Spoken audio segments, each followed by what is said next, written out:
ఎన్నికలకు ముందు ఇచ్చిన 6 గ్యారెంటీల్లో మరో 2 అమలుకు కాంగ్రెస్ సర్కారు సిద్ధమైంది. అర్హులైన గృహ వినియోగదారులకు 200 యూనిట్ల దాకా ఉచితంగా విద్యుత్ను అందించే గృహజ్యోతి పథకాన్ని, అదేవిధంగా 500కే గ్యాస్ సిలిండర్నిచ్చే మహాలక్ష్మి పథకాన్ని సీఎం రేవంత్ రెడ్డి ఇవాళ సచివాలయం నుంచి ప్రారంభించనున్నారు.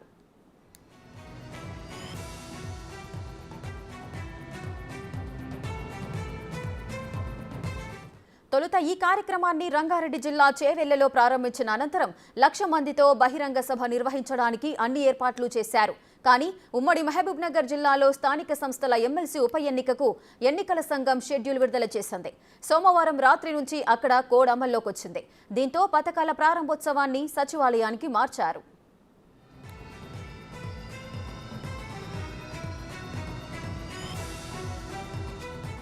సెక్రటేరియట్లో 2 పథకాలను ప్రారంభించిన అనంతరం సీఎం రేవంత్ రెడ్డి చేవెళ్ల వెళ్లి అక్కడ బహిరంగ సభలో పాల్గొంటారు. ఈ కార్యక్రమానికి ఏఐసీసీ ప్రధాన కార్యదర్శి ప్రియాంక గాంధీ హాజరు కావాల్సిన్నప్పటికీ అనివార్య కారణాల వల్ల ఆమె పర్యటన రద్దయింది. అయితే ఆమె వర్చువల్ విధానంలో ఢిల్లీ నుంచి ప్రసంగించే అవకాశం ఉన్నట్లుగా తెలుస్తోంది. పౌర సరఫరాల శాఖ మంత్రి ఉత్తమ్ కుమార్ రెడ్డి అధ్యక్షతన జరిగే ఈ కార్యక్రమానికి ఉప ముఖ్యమంత్రి మల్లు భట్టి విక్రమార్క విశిష్ట అతిథిగా హాజరు కానున్నారు.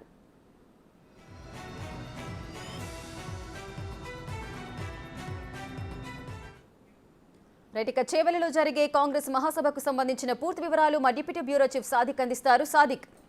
మరి కాసేపట్లో చేవెళ్లలో భారీ బహిరంగ సభ జరగబోతుంది. ఈ కార్యక్రమానికి పిసిసి చీఫ్ ముఖ్యమంత్రి రేవంత్ రెడ్డి, ఉప ముఖ్యమంత్రి భట్టి విక్రమార్క, మిగతా మంత్రులందరూ హాజరు కాబోతున్నారు. ప్రధానంగా ఈ సభ ఉద్దేశించిందని చూసినట్లయితే మనకు గృహజ్యోతి ద్వారా 200 యూనిట్ల వరకు ఉచిత విద్యుత్తు ఇచ్చేటువంటి కార్యక్రమంతో పాటుగా 500 రూపాయలకే మహాలక్ష్మి స్కీమ్ లో భాగంగా గ్యాస్ సిలిండర్ ఇచ్చేటువంటి కార్యక్రమాన్ని చేవేళ్ల వేదిక ద్వారా ప్రారంభించాలని కూడా ప్రభుత్వం భావించింది. అయితే మహబూబ్నగర్ ఎమ్మెల్సీ సంబంధించిన ఎన్నికల షెడ్యూల్ విడుదల కావడంతో కోడ్ అమల్లోకి రావడంతో ప్రభుత్వం ఈ కార్యక్రమాన్ని రద్దు చేసుకొని సెక్రటేరియట్ లో లాంఛనంగా ప్రారంభించాలని నిర్వహించడం జరిగింది.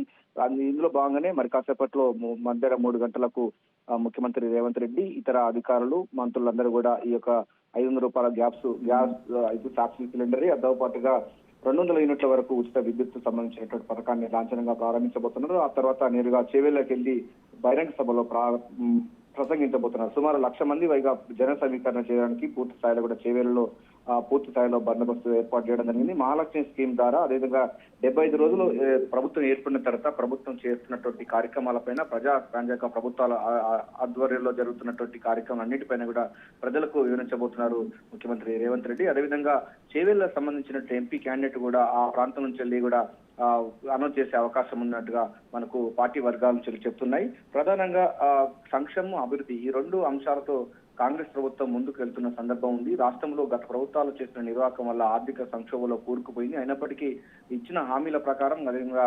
ఇందిరమ్మ రాజ్యంలో ప్రజా పరిపాలనలో 6 గ్యారంటీ స్కీమ్స్ తీసుకురావడానికి అదే అమలు పరచడానికి ప్రభుత్వం ఎంత చిత్తశుద్ధితో పనిచేస్తున్న విషయాన్ని కూడా ముఖ్యమంత్రి రేవంత్ రెడ్డి అయితే ప్రజలకు చెప్పబోతున్నారు. రైట్ సాదిక్, అందరూ కూడా ఎంతో ఆతృతగా ఎదురు చూస్తున్నారు. గృహజ్యోతి, అదేవిధంగా 500 రూపాయలకు గ్యాస్ సిలిండర్ అన్న ఈ 2 అంశాల గురించి ఇప్పుడు ప్రతి ఒక్కరు కూడా ఆసక్తిగా తిలకించే సందర్భాలు నెలకొన్నాయి.